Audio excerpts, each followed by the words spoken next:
Hello friends, welcome to Pharma Study channel with Sapna. Today we will discuss very important topic of B.Pharm 6th semester Pharmaceutical Quality Assurance.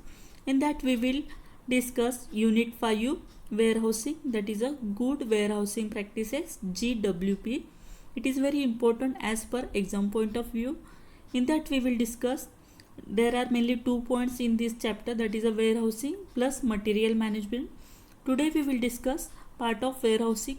In that its introduction, importance of warehousing and functions of warehousing, that we will discuss in detail. If you are a new member, then please subscribe my channel and click on bell icon for next videos. Already I have uploaded different important question bank for your exam point of view. Refer that for your better score. Now we will start with our chapter, that is a Good Warehousing Practices GWP. In that first we will start with the basic thing.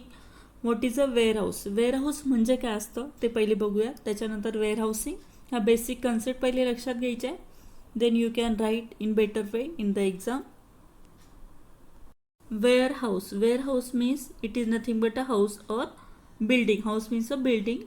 It is a commercial building for storage of goods. म्हणजे ही एक warehouse म्हणजे काय, एक building असते जिथे तुम्ही commercial जे काही तुमचं गुड्स आहेत, फिनिश गुड आहेत, ते तुम्ही स्टोअर करून ठेवता. That is called as a warehouse. Warehouse are use by manufacturer, importers, exporter, wholesaler, transport business, custom etcetera. जे काही डिफरंट मॅन्युफॅक्चरर्स असतात, इम्पोर्टर्स असतात, एक्सपोर्टर असतात, जे काही त्यांचे फिनिश गुड्स हे स्टोअर करून ठेवतात मार्केटमध्ये देण्याच्या पहिले किंवा as per market order manufacturing केल्यानंतर ते एका वेअरहाऊसमध्ये स्टोअर केले जातात बिल्डिंगमध्ये. That is called as a warehouse. Now next term is a warehousing. Warehousing means it is nothing but a process. Warehousing म्हणजे काय, ही एक प्रोसेस आहे ज्या प्रोसेसमध्ये आपण जे काही डिफरंट गुड्स आहेत, फिनिश गुड्स आहेत, ते प्रॉपरली आपण कन्झर्व करतो, व्यवस्थित स्टोअर करतो. प्रॉपर जे काही स्टोरेज कंडिशन असतात त्या मेंटेन करून ते आपण डिस्पॅच होईपर्यंत किंवा कस्टमरला आपण डिस्पॅच करेपर्यंत ते जे काही फिनिश गुड्स आहेत ते आपण स्टोअर करून ठेवतो. That process is called as a warehousing process. Now we will see what is a good warehousing practices. Good warehousing practices म्हणजे काय, जी काही स्टोअर करून ठेवण्याची जी काही प्रोसेस असते, that should be a good, त्याची एक प्रॅक्टिस असली पाहिजे, गुड प्रॅक्टिस असली पाहिजे. That process is called as a good warehousing practices. जसं आपण बघितलं लास्ट पहिले जे काही आपण चॅप्टर्स स्टडी केले आहेत, good manufacturing practices. Good manufacturing practices means what, जे की आपण मॅन्युफॅक्चरिंग करतो त्याची गुड प्रॅक्टिस कशी असली पाहिजे, कुठले कुठले आपल्याला पॉईंट्स त्यामध्ये स्टडी करायचे, कुठले फॅक्टर्स आपण कन्सिडर केले पाहिजे. In the same way good lab practices म्हणजे लॅबमध्ये वर्क करताना कुठले कुठले प्रॅक्टिसेस, गुड प्रॅक्टिसेस कुठल्या फॉलो केले पाहिजे, कुठले फॅक्टर्स फॉलो केले पाहिजे, that is a good lab practices. In the same way good वेअरहाऊसिंग म्हणजे काय, जे काही आपण मटेरियल स्टोअर करतो तर स्टोअर करताना कुठले प्रॅक्टिसेस आपल्याला फॉलो करायच्या आहेत, मटेरियल कसं मॅनेज करायचं, कुठल्या स्टोरेज कंडिशन्स फॉलो करायच्या आहेत, that practice is called as a good warehousing practices. What is the purpose of GWP, that is a good warehousing प्रॅक्टिसचा पर्पज काय आहे, that is to store the material to ensure that the products are stored in a well condition, in sanitary condition. जे काही product आहेत ते आपण वेल कंडिशनमध्ये store केलेले आहेत, गुड कंडिशनमध्ये स्टोअर करून ठेवलेले आहे. हा त्याचा मागचा पर्पज असतो गुड वेअरहाऊसिंग प्रॅक्टिसेसच्या मागचा. Good warehousing practices include different processes, that is a receiving of material. Next one is a finished product wise storage of material is according to the product. Rejected stock rotation, precaution which should be taken during warehousing, picking and stocking of area, and next is a documentation. These are the different points covered under the good warehousing practices. In case of receiving of material, good warehousing practices म्हणजे काय, जे काही different टाईपचं material आपण receive करतो, ते material receive करताना आपल्याला काय काय चेक करायचं असतं, कुठले डिटेल्स आपल्याला, डॉक्युमेंट्स आपल्याला चेक करायचे असतात. In case of receiving of material, कुठलं पण मटेरियल वेअरहाऊसमध्ये आल्यानंतर आपण एकदा त्याचं नेम ऑफ प्रोडक्टचं नेम काय आहे, बॅच नंबर काय आहे, नंबर ऑफ युनिट्स किती आहे, डेट ऑफ डिस्पॅच, मटेरियल डिस्पॅचची डेट किती आहे, क्वालिटी कशी आहे, फिजिकली डॅमेज आहे का, ओके आहे का, त्याची कंडिशन कशी आहे, ते आपण सगळं चेक करत असतो जेव्हा मटेरियल आपण वेअरहाऊसमध्ये रिसिव्ह करून घेत असतो. प्लस जे काही डिफरंट मटेरियल असतात जे आपण बॅच मॅन्युफॅक्चरिंग केल्यानंतर जे की फिनिश गुड्स आपण वेअरहाऊसमध्ये स्टोअर करत असतो, तर ते फिनिश गुड आपण डिफरंट याच्यामध्ये स्टोअर करतो एरियामध्ये. अंडर टेस्ट प्रोडक्ट असतात. जर तो फिनिश गुड हा अंडर टेस्ट असेल तर तो आपण सेपरेट एरियामध्ये स्टोअर करतो, क्वारंटाईन एरिया असतो. Next is a product wise storage. जे काही डिफरंट टाईपचे प्रोडक्ट्स असतात, सिरप किंवा tablet capsule, different product wise आपण त्याचे स्टोअर करत असतो फॉर क्विक आयडेंटिफिकेशन. जर आपल्याला आयडेंटिफाय क्विकली करायचं असेल दॅट शुड बी इझी, त्याच्यामुळे आपल्याला खूप इझी होतं. प्लस जे की स्टॉक मुवमेंट असते ती इझिली कंट्रोल करण्यासाठी at the time of dispatch we have to arrange that products in a product wise manner. Next is a rejected stock. जो काही स्टॉक हा रिजेक्टेड असतो तो आपल्याला सेग्रिगेटेड सेपरेट एरियामध्ये ठेवायचा असतो एखाद्या सिक्युअर प्लेसवरती. त्याच्यामुळे जे काही अदर प्रोडक्ट्स आहेत, जे काही प्रोडक्ट्स आहेत आपले फिनिश गुड्स, त्याच्यासोबत त्याचं कंटॅमिनेशन होणार नाही, मिक्सअप होणार नाही. प्लस जे काही डिफरंट वेस्ट मटेरियल आहे किंवा जे काही रिजेक्टेड स्टॉक आहे त्याचा डिस्पोजिंग प्रोसिजर काय आहे त्याच्यानुसार त्याचं डिस्पोज ऑफ करावं लागतं. Next is a stock rotation. Stock rotation means for that they have to follow the FIFO system. म्हणजे जो काही स्टॉक आपल्याकडे पहिले आलेला आहे तो पहिले कन्झ्युम केला जातो, that is a first in first out. म्हणजे फर्स्ट जो काही इन झालेला स्टॉक आहे तो आपल्याला फर्स्ट आउट करावा लागतो, फर्स्ट कन्झ्युम करावं लागतं, that is a FIFO system. Next is a different precautions. आता जे काही आपलं मटेरियल आहे ते मटेरियल हँडल करताना स्टोअर करताना आपल्याला डिफरंट प्रिकॉशन्स घ्यावे लागतात to avoid the spillage breakage. And जे काही आपलं मटेरियल आहे ते स्पिलेज अवॉइड करण्यासाठी, ब्रेकेज किंवा त्याला डॅमेज वगैरे होऊ नये याच्यासाठी आपल्याला डिफरंट प्रिकॉशन्स फॉलो करायचे असतात. Next is a document. जे काही डिफरंट डॉक्युमेंट्स आहेत म्हणजे आपलं मटेरियल रिसीव केल्यानंतर त्या रिलेटेड जे काही डॉक्युमेंट आहेत, व्हेरिफिकेशन डॉक्युमेंट आहे, जे की आपली परचेस ऑर्डर असते, मॅन्युफॅक्चरर सप्लायरची ऑर्डर असते, त्यानुसार आपल्याला मटेरियल हे रिसीव झालेले आहे की नाही ते सगळं आपण चेक करून घेत असतो आणि डॉक्युमेंटरी मेंटेन करत असतो आणि त्याच्या अगेन्स्ट कन्फर्मेशनची साईन करत असतो की मटेरियल जे रिसीव झालं आहे ते वेल कंडिशनमध्ये आहे. जर ते अकॉर्डिंग टू जे काही स्पेसिफिकेशन आहे त्याच्यानुसार नसेल किंवा आपला जो काही स्टँडर्ड COA असतो त्याच्यानुसार नसेल तर ते अनफिट मटेरियल आपण रिजेक्ट करू शकतो, रिटर्न करू शकतो. प्लस आपला लास्ट जो काही पिकिंग आणि स्टॉकिंग एरिया आहे जिथून आपण मटेरियल पिकअप करतो, स्टॉक करून ठेवतो, असेंबल करतो, that material should be that area should be also control according to the GWP practice. Now we have to see the different GWP aspect. जे काही गुड वेअरहाऊसिंग प्रॅक्टिसेस फॉलो करतो आपण त्याचे aspect काय असतात, त्यामध्ये आपल्याला डिफरंट फॅक्टर्स हे कन्सिडर करावे लागतात गुड वेअरहाऊसिंग प्रॅक्टिसेस फॉलो करताना. That are premises, security, temperature humidity control, equipment, person, sanitation, receipt of incoming goods. जे काही इनकमिंग गुड्स आहेत त्याचे receipt, assembling orders and issuing goods. जे काही असेंब्लिंग ऑर्डर्स आहेत, इश्युइंग गुड्स आहेत. Packing for transportation. ट्रान्सपोर्टेशन करताना पॅकिंग कशी केली पाहिजे, हाऊ टू ट्रान्सपोर्ट करताना कुठल्या कुठल्या कंडिशन्स किंवा कुठल्या जे काही प्रिकॉशन्स आहे, कुठल्या प्रिकॉशन्स घेतल्या पाहिजे ड्युरिंग ट्रान्सपोर्टेशन, कुठलं रेकॉर्ड मेंटेन केलं पाहिजे in case of good warehousing practices. These are all the aspect of good warehousing practices that we will discuss in detail. First we will see the premises. जे काही GWP aspect आहे त्यामध्ये first is a premises. म्हणजे जिथं आपण manufacturing केलेलं material जे काही फिनिश गुड आहेत, जे काही आपण ज्या बिल्डिंगमध्ये स्टोअर करतो तो प्रीमायसेस कसा असला पाहिजे, that should be of suitable size. त्याची सुटेबल साईज असली पाहिजे. Next is a construction to facilitate cleaning. ते इझिली क्लीन करता आलं पाहिजे, व्यवस्थित स्टोअर करता आलं पाहिजे.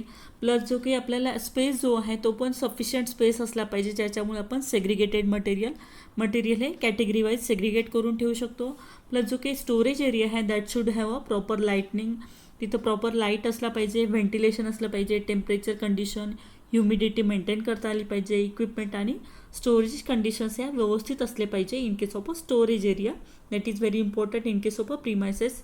प्लस जे काही मेडिसिनल प्रोडक्ट आहे, जे काही रिजेक्टेड रिटर्न आहे, डिफरंट टाईपचं मटेरियल आपण तिथं स्टोअर करणार. एक ते मेडिसिनल प्रोडक्ट जे आहेत, फिनिश गुड्स आहेत, प्लस जे काही रिजेक्टेड मटेरियल आहेत, जे काही कंट्रोल ड्रग आहेत ते आपण सगळे सेपरेट कॅटेगरी वाईज स्टोअर करणार. तर त्याच्यासाठी आपल्याकडे सफिशियंट स्पेस हा अवेलेबल असला पाहिजे in the premises. Next is a security.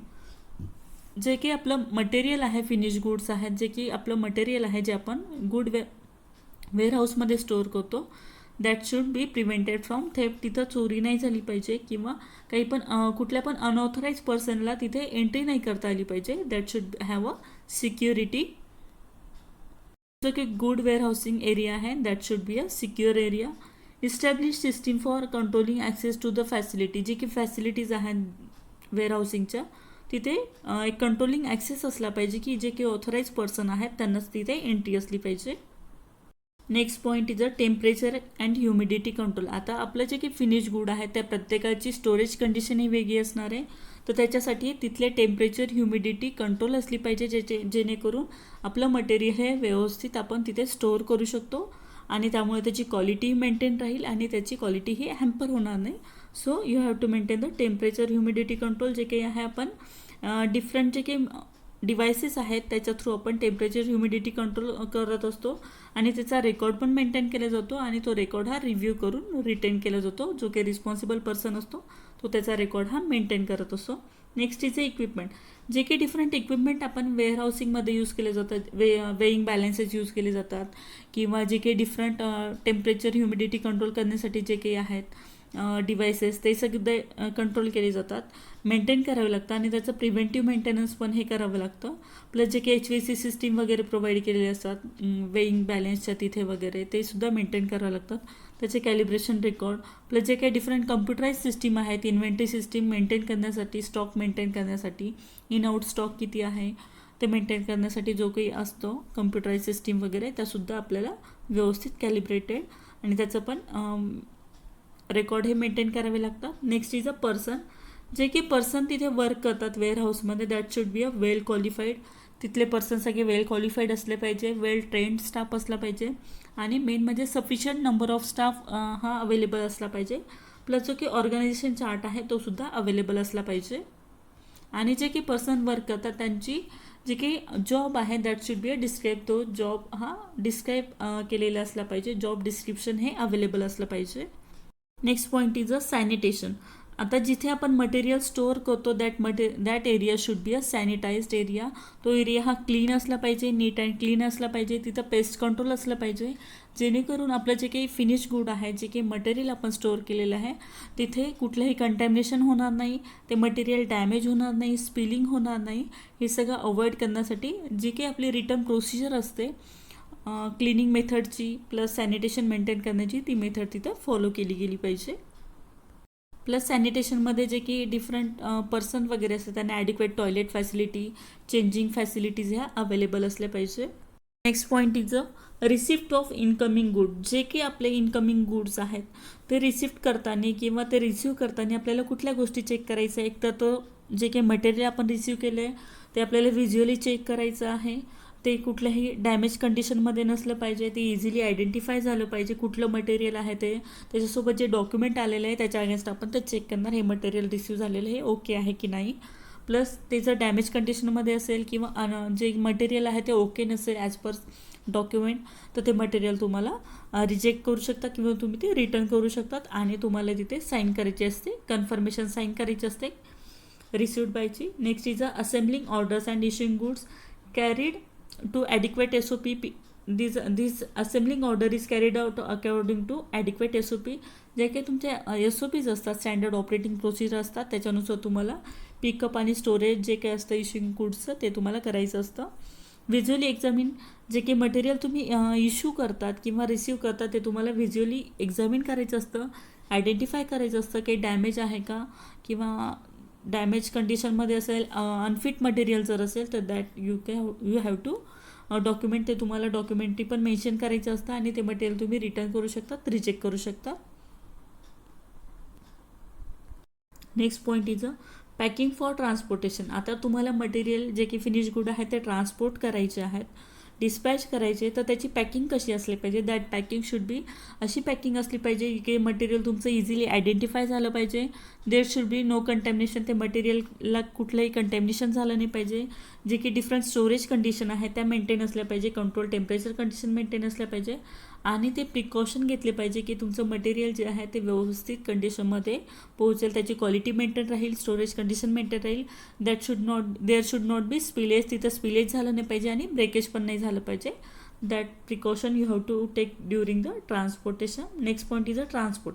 आता मटेरियल्स ट्रान्सपोर्ट करताना तुम्हाला त्याची identity, strength, stability, safety, quality आणि प्युरिटी ह्या सगळ्या गोष्टी मेंटेन करायच्या असतात.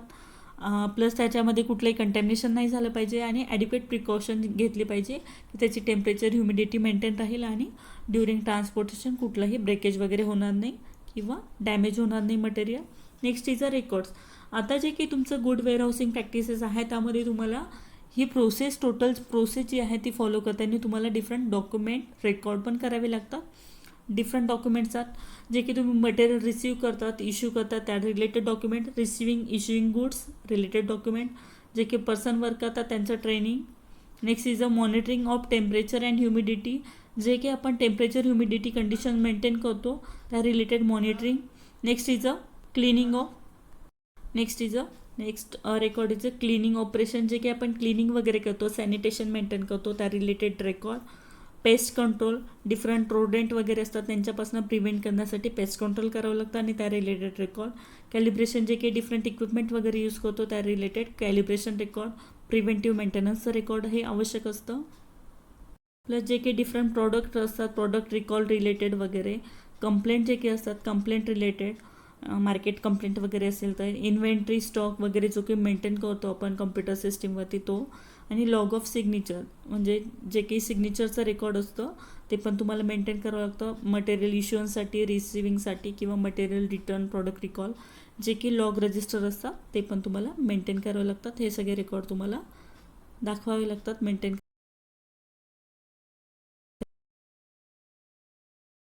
Now, all we have discussed about the good warehousing practices.